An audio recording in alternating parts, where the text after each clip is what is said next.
Hey yo, what's going on guys? It's MRGang here. Welcome back to another toy review by yours truly. And just when you thought that I had ran out of cars to review, Lego cars I mean, well, I just got yet another one. So, first and foremost, before I get too far into this video, I did want to mention a very happy holidays to all of you. I know that I did not have a Christmas special this year, but that's because, well, in terms of the actual channel, I didn't really know what to do. Because if I didn't get Sonic Superstars at launch, let alone Mario Wonder at launch, I probably would have done those as Christmas specials. Honest to God, I would have just did that. But no, I didn't really have anything for this year. But in my Discord server, which links are everywhere, I did have a holiday event. So just for future reference, definitely be checking the community tab, where a case may be, because there I will be, or at least I will be trying, when I actually remember, because short-term memory is the bane of my existence, to get information to you guys on a frequent basis, especially when it comes to events related to the holidays and cancellations and all that sort of stuff. So definitely be checking those, because I will be trying to post stuff there. And if I don't, then I will try to rectify that in the near future. But, you know, in this crazy time we live in, things can happen all the time, so just keep that in mind and just bear with me. You know, it's never my intention not to, misinform you guys on stuff, let alone, leave you guys out of certain things, but it's just, sometimes I forget. I'm human. I make mistakes. So, just keep that in mind as we go forward. But anyway, so back to the review here. Oh my god. Where do I even start with this? Well, I'm just going to pull up the box because, I'm kind of lost for words. I even have this in my massive collection. Yes, ladies and gentlemen, today we are taking a look at the Lego Technic Ferrari Daytona SP3. Look at this monster of a set. Where do I even begin with this? First and foremost, I should probably talk about just how massive this box is. For comparison, let me bring in my Switch. Just for fun. There's what my Switch looks like. Next to this box. Not good enough for you? How about I bring in my, let's see, what could be a good size reference? Let me bring in my Hexbug Spider I reviewed some time ago. Just to give you a size of just how big this box is. And if that's not good enough, let's bring in the Lamborghini Sion FKP 37. To give you a better size reference of how big this box is. I mean, if we zoom out a bit. Yeah, the box is somehow smaller than the car is. Barely. But, you know, so putting this out of the shot for now. Let's now take a look at the box more closely. So first and foremost, up in the top left corner, we do have the Ferrari Daytona SP3, the name of the car. Of course, in the middle, we get a beautiful shot of the actual Daytona SP3, one of my favorite Italian supercars as of late. And I thought the Lamborghini was amazing at making these luxury exotic supercars. Oh, Lamborghini. Oh, sit down. Look at this amazing beast. And of course, we do have the Ferrari logo because in the right-hand corner, lower right-hand corner, because it is, of course, officially licensed. 18 plus, set 42143, 3,778 pieces, and 1/8 scale. And somehow this set is $100 more than the Lamborghini Sion. For reference, that set was around $350, and that's not even including, or actually, I think it was more closer to $380 at launch. I believe now it's gone up to $450, and that's, of course, without tax. This set is, well, obviously $450, and again, if we're comparing launch prices, it's $100 little over $100 more than the Lamborghini was. But that's the point. So, spinning the box around some more. Of course, got Lego Technic there. On the side, we do get nice big Lego logo. And on the other side, we get a beautiful shot of the the Daytona SP3 in all of its glory. Jeez, getting them all confused now. And then on the other side, we do have a beautiful, Ferrari logo. And then on the top of the box, if we just very carefully tip it over, we get another Ferrari logo and this very nice textured print. But that's not all, ladies and gents, because this box has no business being as good as it is, because when you open it, and of course it does take a little bit to get this massive box open. Oh my god. Okay, hold on. There we go. We get a beautiful, beautiful shot of the actual car, and I love this. This is super, super cool. Just how accurate they got it to the actual car. I mean, just look at the lines, the curves, the delicate paint and the sheen. Man, I'm telling you, if I was a millionaire, I would definitely own one of these. I mean, owning this alone makes me feel like a millionaire. But anyway, on to the other sides now. Of course, on this side, you can't really see it because of the dark colors, but there is some textured printing here. Very nice. Now on the other side, we get yet another angle of the Daytona SP3 from the back with the very curious exhausts. Looks a little derpy, but hey, who am I to complain? And then on the other side here, we get another textured detail and an actual size reference of the tire. And then if we look on the inside of the box, yes, there are more boxes in this thing. We get this beautiful stack of boxes which are meant to represent the back of the car. And I think this is such an incredible bit of detail because they did not need to do this, but I'm so glad they did. And if we take out the first box, which looks like this, we do get a number 1 on the top. And of course, we get the Ferrari logo printed on there. And of course, the little layer cake design there.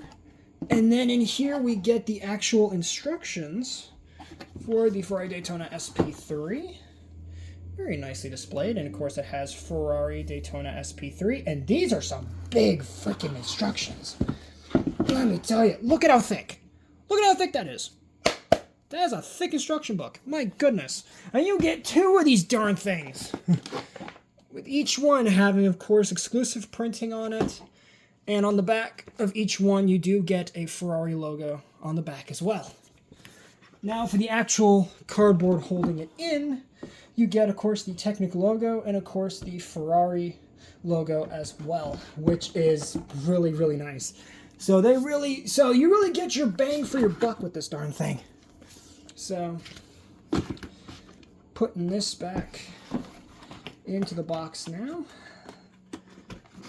I can't really say much for box number 2. I'm not going to bother opening it because there's nothing really inside of it. But it does have a number 2 on the top, and of course has more of this special printing on it. And it has more special printing on the bottom, and I believe the back has nothing. Yeah, nothing. Okay. And now we move on to the final box, that being box number 3. So box number 3, same idea. You get the exhausts, the twin exhausts on the front. You get number 3 on top of the box with, again, the special printing. And then on the sides, you get this, almost like this, stitching, cross-stitching detail, which looks really, really nice. And then on the back, nothing except more of the printing. And on the bottom, more printing. So, pretty darn nice. And once you put it all back inside, and by the way, all of the tires and whatnot for the third box are stored in their own separate little compartments, which I think is awesome. Not gonna bother showing them because they're nothing really to write home about. But that is just a really cool detail to make note of. Oh boy, this box is heavy. So now, getting the box closed back up. And carefully moving it out of the way, because God forbid this box gets scratched, I'm going to freak. Essentially for, again, the $450 asking price of this darn thing. Let's go ahead and finally take a look at the Daytona SP3 itself. And here it is, the Ferrari Daytona SP3. What a beast! What a beast! And again, for size reference, here again is the switch next to it, so you guys can kind of see how big it is, roughly. And once again, let me bring in the Xbox Spider again, so you can see just how big this darn thing is. So, what exactly are you getting for $450? Well, you get, obviously, this amazing beast. And we are going to go over it right now, starting with the front. Taking a look at the front of the cart. And of course, I gotta adjust the camera just a little bit. Not there. There we go. We can get a really good look at that grill. Now, I will have to get a light, actually, because it's going to be really hard to see otherwise. So, as you can see in there, you do have the two Ferrari logos, right? One right here, one right there. Now, thankfully, all of the decals you're going to see are prints. Thank God, right? And you also get this plastic tubing that makes up the front right bumper. And then you also have system pieces on the side for, again, that sort of layer cake detail. Now on the top as well, you do get to see right there the big ol' headlights, which sadly there are no pieces in there for the headlights, which does kind of suck because, well, one of the coolest features of this car to me in terms of the headlights is that it actually has eyelids. Yes, you heard me right. The car is basically alive, right? Because when you turn on you have the front beams right here represented by these white pieces, which again is going to be kind of hard to see. But as you can see right there, those white pieces, those are the front sort of beams, right? When you turn those on at night, there are little metal flaps that will come over the headlights and cover them, which is so freaking cool to me. I love that, right? And of course, when you turn off the beams, these pieces will automatically retract, thus revealing the main headlights. Very, very cool. Now, of course, I should probably pop open the hood now because, yes, the hood does pop open. And of course, gotta adjust the camera again so you guys can see inside there. And once you pop it open, and I gotta pop this piece out for a bit, you can see inside of the trunk. As you can see, there is quite a bit of trunk space, but sadly no luggage. And you also get a little peek at the steering mechanism as well, which, yeah, they really could have hid that better, but what are you gonna do?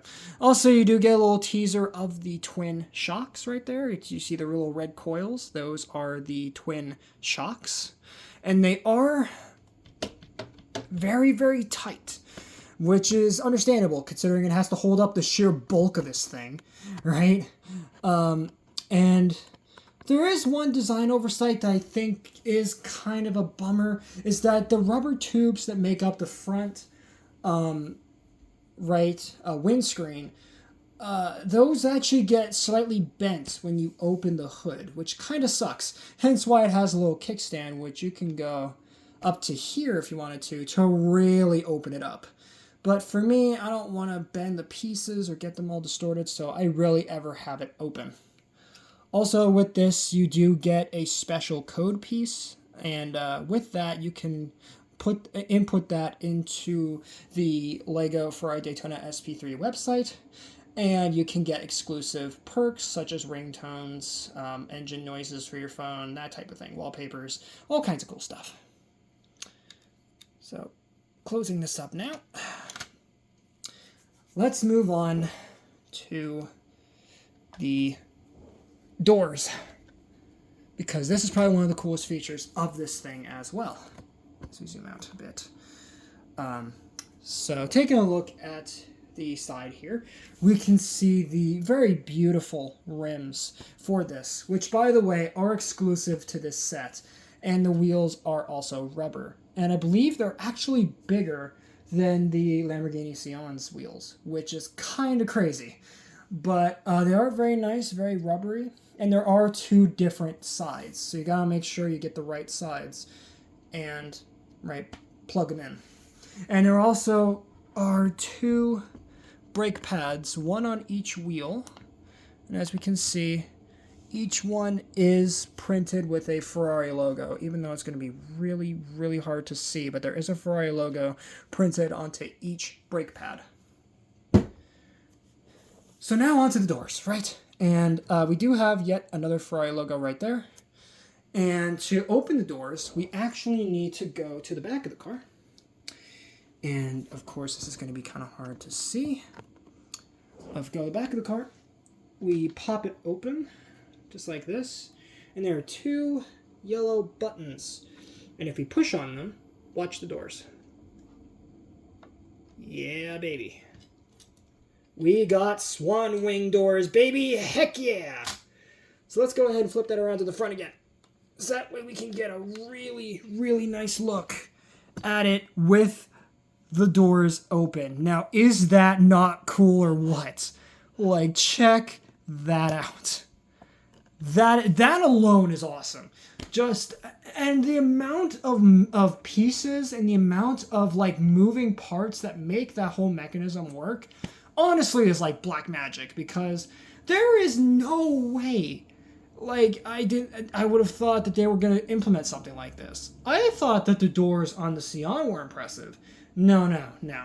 These are the coolest doors on any car.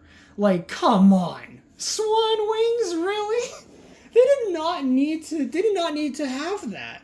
The car was already great enough, but they just had to do that. And, oh my god, Ferrari, I love you. Anyway, moving on to the inside of the car, which again, I'm going to have to turn that to the side. Bring the camera in, and we can actually pop off the top to put it into a Targa or convertible mode, which is great, especially for video taking, because otherwise you would not be able to see in here. So if we can get a really good look at that, we can see the blue bucket seats, right, which do have a Ferrari logo on the top of each headrest. And we can also get a look at the dashboard. See if I can get a good look at that. So you can see the dash. I might actually have to turn it all the way around. All the way around. So that way you can see the dashboard. Why not? So I'll get my light. So otherwise you're not going to be able to see. But as you can see, there you have the detailed focus. Thank you. The detailed dashboard. Oh, focused, aren't you? But we do have an exclusive print for the dash, and we do have an exclusive print for the steering wheel. And yes, if you turn the steering wheel, and if you watch the front, yes, the steering does work. And that is really great. And I like the fact the steering's not too deep, it's not too wide, it's just right smack in the middle. Now, sadly, you're not going to be able to turn the wheel with all four tires on the ground because of the rubber, and you're likely to strip the gears that make that mechanism work. So I recommend, if you're going to display it at an angle, just don't do it with all four wheels on the ground, for the love of God. That, and you do have a working stick shift. Taking a look at the stick shift, big red stick shift. If you push it forward, you get forward gear, middle, neutral, and then reverse. And they all work with a nice click. And now to show off yet another awesome feature is that if you open up the center console here, you do get a better look at the gear system a bit, which again is going to be kind of hard to show, but yes, you do have, if I move the stick shift forward, that'll probably help. There we go. You can see a little bit more into the gear system. I don't think that's what was intended there, but still, that is a very nice inclusion. But now to move on to the piece of resistance, and that being the 8-speed sequential transmission, which does work, or aka the paddle shifter. So if you grab right behind the steering wheel, and if you push it forward, listen. Yep, you got working gears. And it does go through 8 speeds, and so you get 4 on one side, I believe. And then the other one's kind of trickier to get to. You got to really reach around to get to it. But if you press that,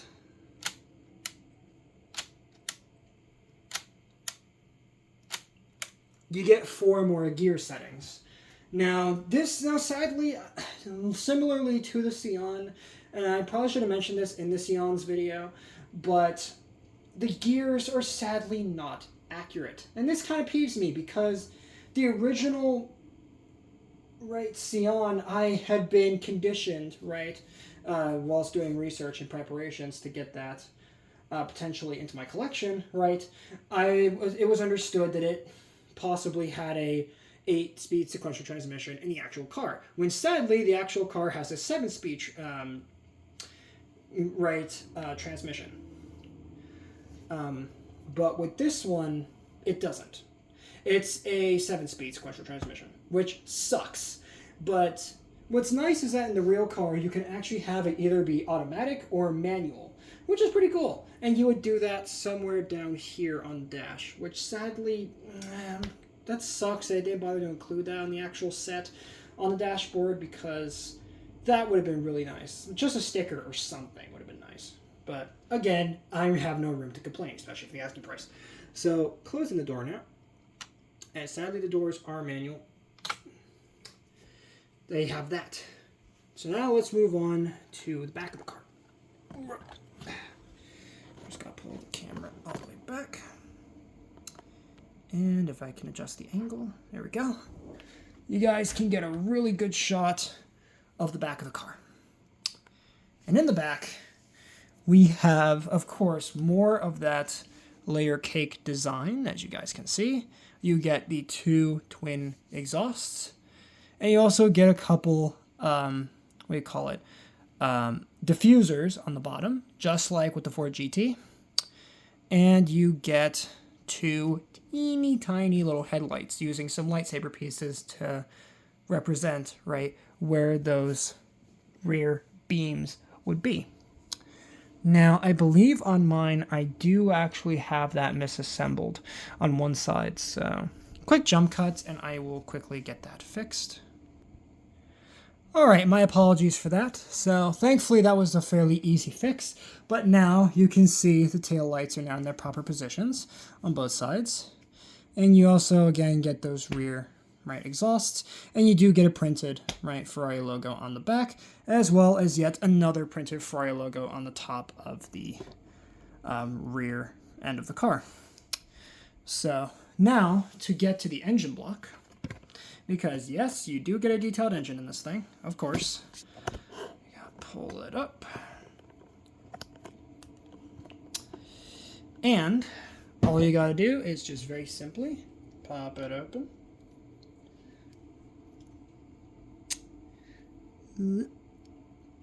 And this is one of my major problems with this set, is that this back section will constantly want to flop down.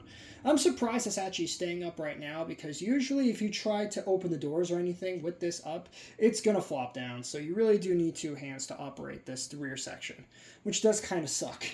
But anyhow, so if we can actually get in there a bit better, and of course bring our old friend, my lantern here, we can get a really good look into the inside of the car. So of course we got, again, 2 real working shocks here, which again are, whoop, see, there it is, right on cue.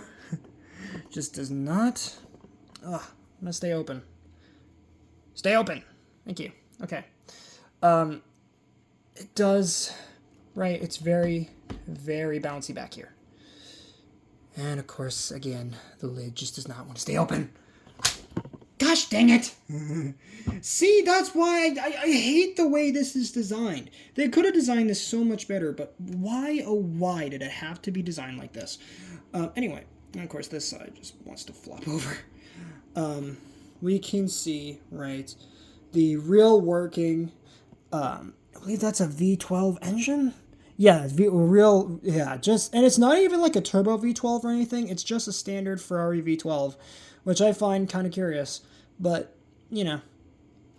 So now popping that down, and we can get a better look at the angles of this car, because, man, some of these angles are just plain glorious. I mean, take a look at these slopes and delicate curves. Just using, what is it, Lego's Technic's tubing systems, or just some rubber tubing, right? Just to get the little angles over the wheel wells. Just so darn cool. And I essentially love how you do this assembly with the little window into the engine, which is accurate to the real car. And, of course, you also get the gas cap, which is printed on to the left side of the car, which is great. And with that, guys, that pretty much wraps it up for the car. I know, it's not much, but hey, you know, pretty darn solid, all things considered. And if I could actually turn my lantern off properly. And of course, we gotta go all the way back here and get this straightened out a bit. Oop. Okay, let me just here. But of course, that's not all you get with this car. Far from it. You do actually get a plaque. Here's the plaque. And sadly, some of these, and some of the information on this plaque is in fact not accurate. For example, again, the 7-speed sequential transmission is indeed, as I said, factual to the actual car, but to the set, it is not. Now, in terms of the speeds and whatnot, I'm pretty sure those are accurate. And of course, I'm pretty sure everything else is accurate, if not slightly off. But that is the one glaring flaw that I can see right here that is, in fact, not accurate. At least to the set, anyway. And of course, we do get this beautiful shot, again, from the top of the real car. So now let me go ahead and get to my favorite part of these videos. And that is, of course, educating you all on the Daytona SP3 and what it's all about. So, the Ferrari Daytona SP3 is a limited production mid-engine sports car produced by Italian automobile manufacturer Ferrari, unveiled on the 20th of November 2021 for the 2023 model year. The Daytona SP3, is the latest in the Icona series of high-performance cars being produced by Ferrari after the Ferrari Monza SP series. 599 examples will be built from 2022 and will be sold for $2.25 million each. Yeah, so good luck trying to get one. The Daytona SP3 is powered by a naturally aspirated 6.5-liter V12 that is shared with the 812 Superfast and marks the first return of Ferrari to naturally aspirated, mid-mounted electric systems since the Ferrari Enzo introduced in 2002.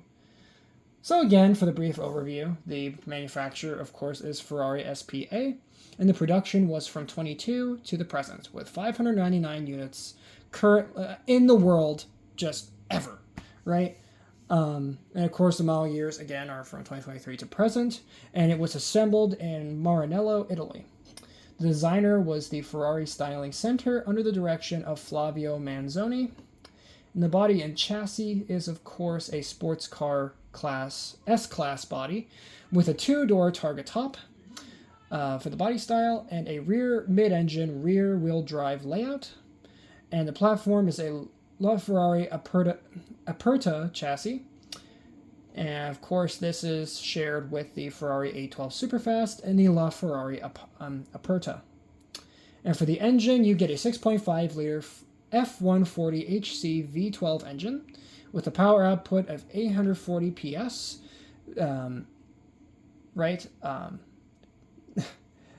618 kilowatts, 829 horsepower. So pretty darn quick, right?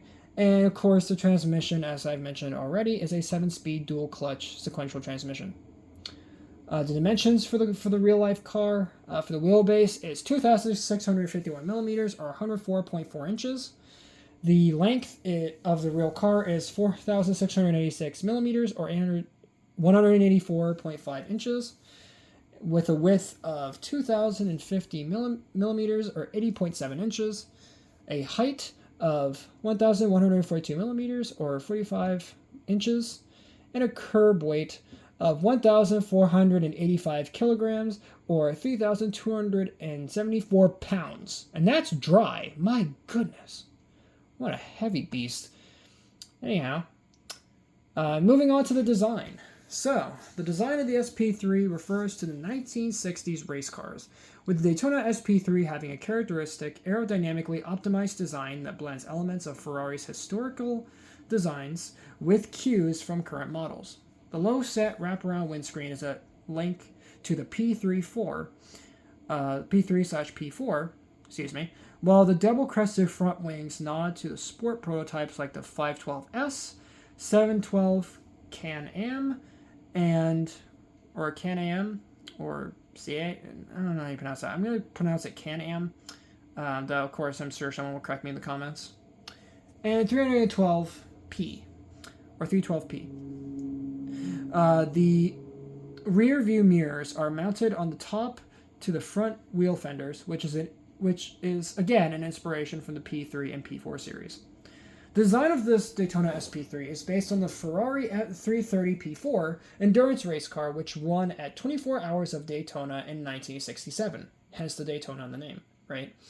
The design is a modernization of the 330 P4 with bodywork consisting distinguished low driver seating position, raised front and rear wheel arches, and the target top design.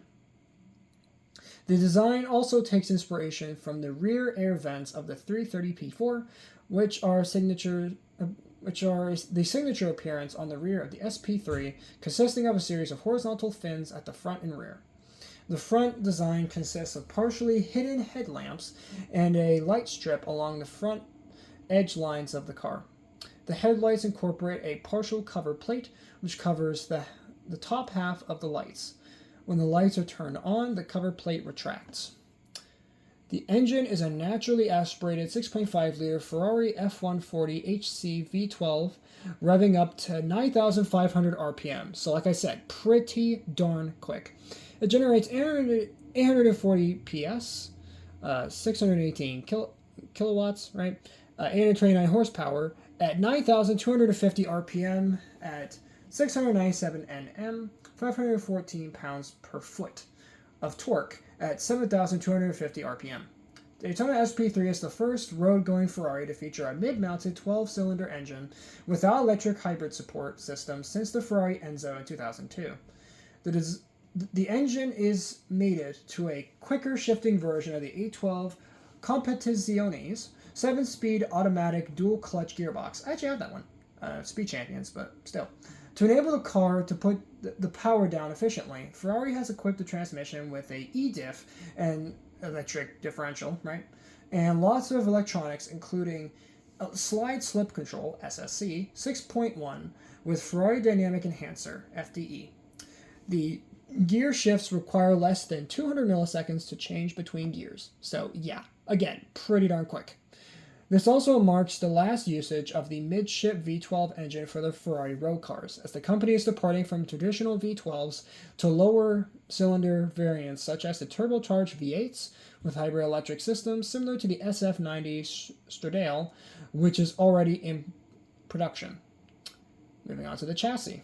The SP3 bodywork sits on the LaFerrari Aperta chassis, with carbon fiber used for the shell, chassis, and certain bodywork elements. The car weighs 1,485 kilograms dry, giving it a power-to-weight ratio of 556 PS per ton.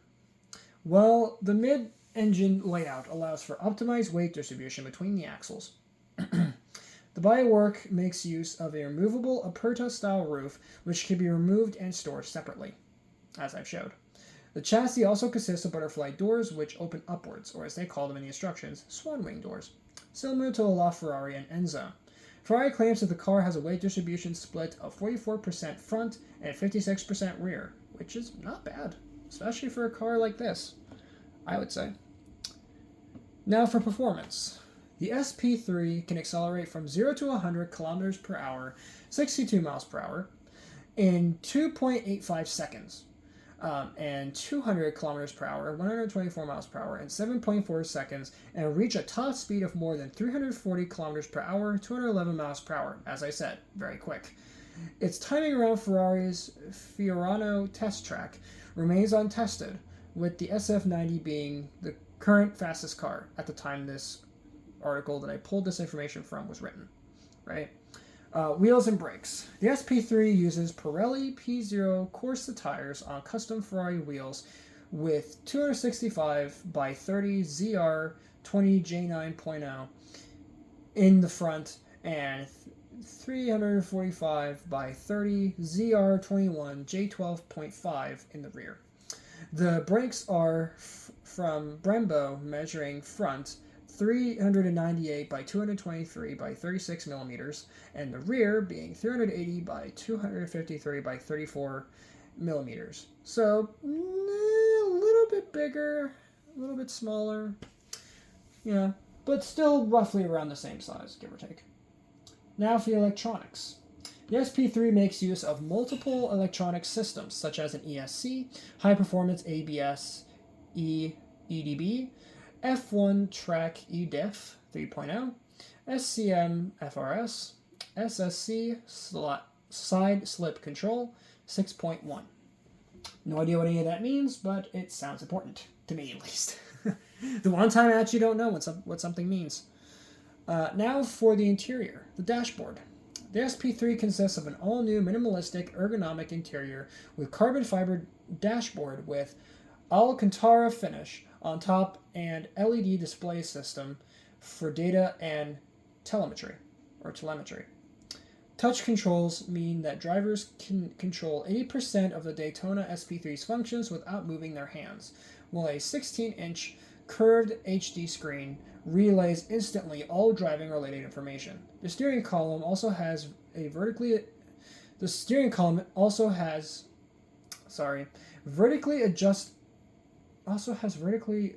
adjustable. That's not right.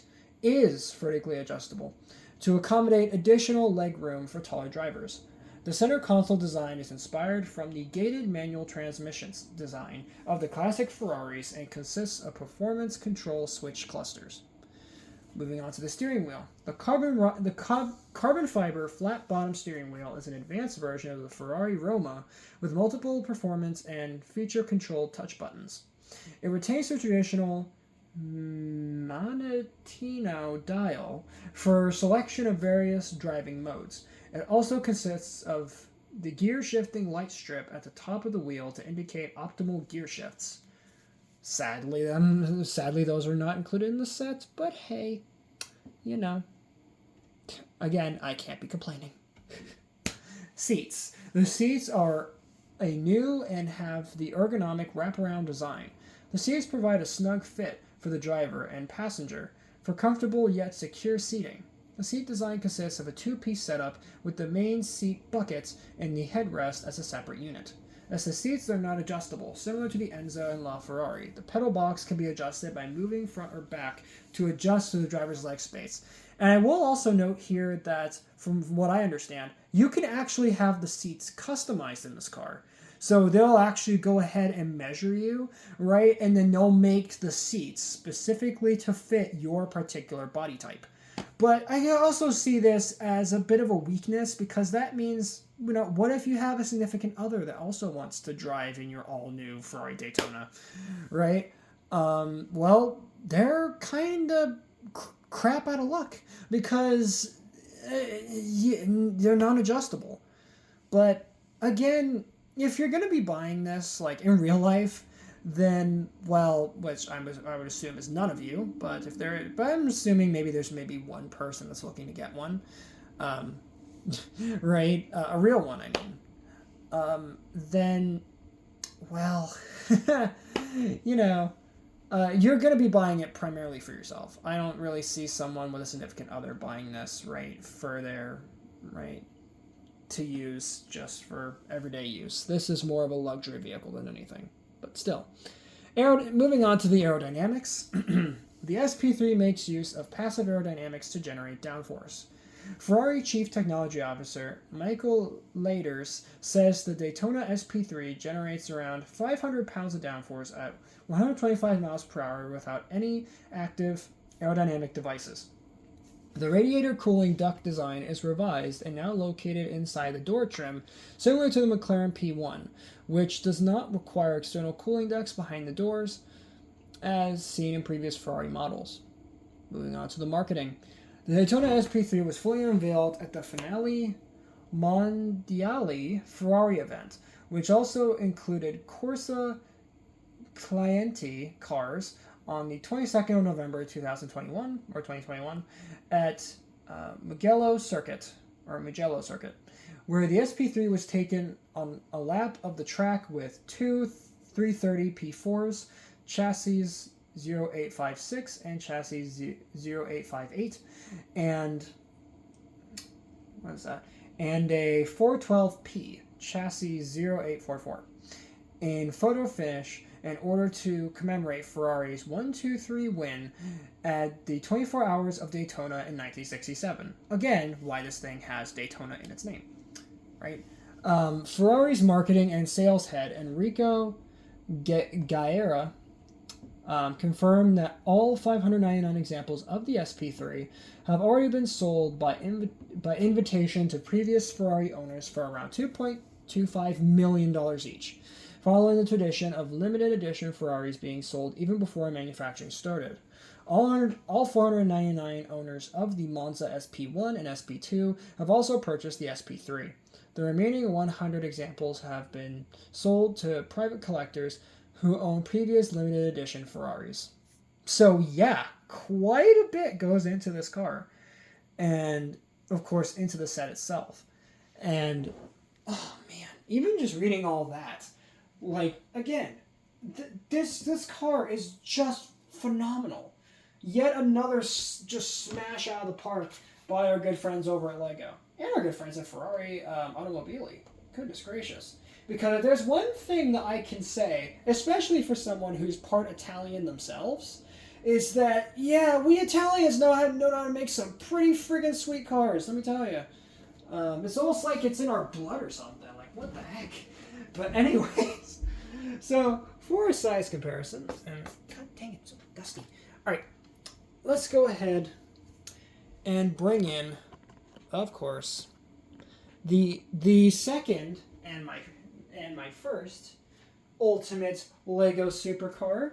That, of course, being, move out of the way. Alright, the Lamborghini Sian FKP 37 for a size comparison. And you'd be surprised as to how, like, similar in size these two are. Yeah, if we line them up wheel to wheel, right? If this one actually like to scoot. Yeah, then you can really see just how big they are. Not too far off one another, but still pretty darn big. So now for a quick jump cut for the next few comparisons. So, be right back shortly.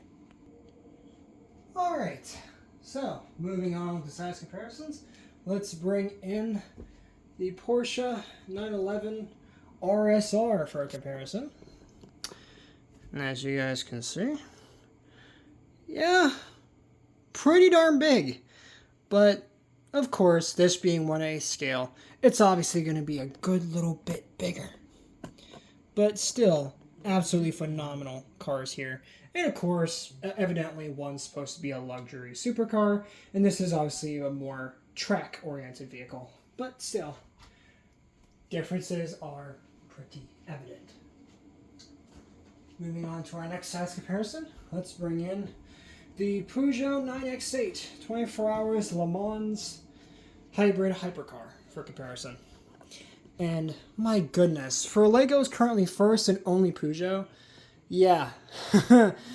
Again, size differences are pretty evident, but it's really cool to have both of these luxury car brands both together, let alone with, I think, their most like feature-filled cars just ever, with of course the Daytona SP3 and the 9X8.